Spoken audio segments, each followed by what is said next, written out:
Hello everyone and welcome to this video. In this session we're going to go through some of these settings inside of Google Earth to show you how we set ours up. When you first launch Google Earth, this is likely what you're going to see. We're going to break down the interface in the next session. For now we're just going to focus on some of these settings. Now the settings are found under the Tools menu and then under Options. So I'm going to open that. Most of the settings here you can leave at default, but there are some that you may want to customize to your liking, such as the units of measurements, for example. Normally we use metric units, so I set this to be meters by default.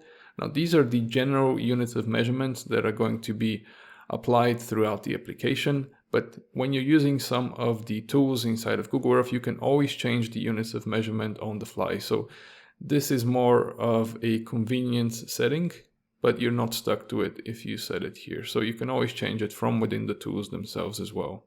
We're going to talk about the different coordinate reference systems used inside of Google Earth and how you can use them to your advantage depending on the situation. Normally we set this to be Universal Transverse Mercator or UTM, but depending on a situation you may want to use any one of the other ones, except for the military grid, which we've never used, I think. Under the terrain settings, you can change the exaggeration and the quality of the 3D terrain that is being displayed inside of Google Earth.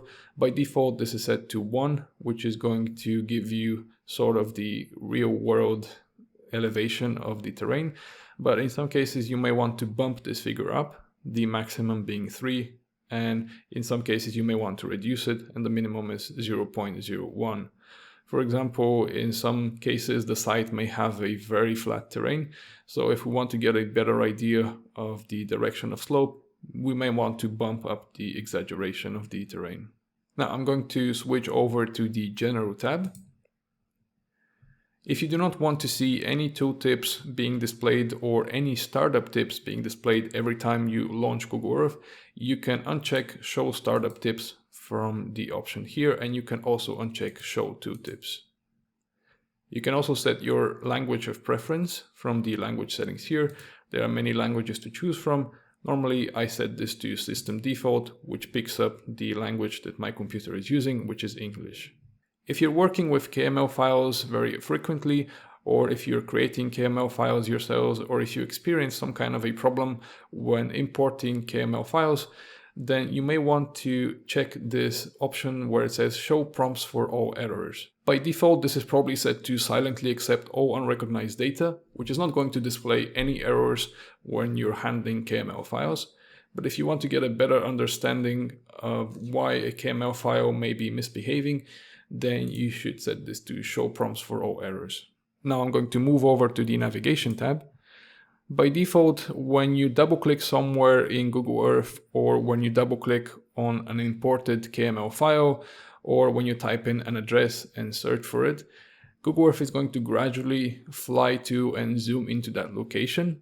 If you want to speed up this process so you don't have to wait every time, simply bump up the fly to speed here, and you can even set it all the way to fast, which is going to instantly transport you to that location. You can do the same thing for the mouse wheel, which is the scroll button on your mouse. If it's zooming in or out too slowly, then you can simply bump up the speed. Or if it's zooming in too fast for you, then you can reduce the speed. We're going to talk about the other settings in other sessions, such as the touring settings and the cache settings. For now, these are all of the settings that I wanted to look into. If at any point you want to restore any of the settings back to their defaults, there is the Restore Defaults option in the bottom left corner.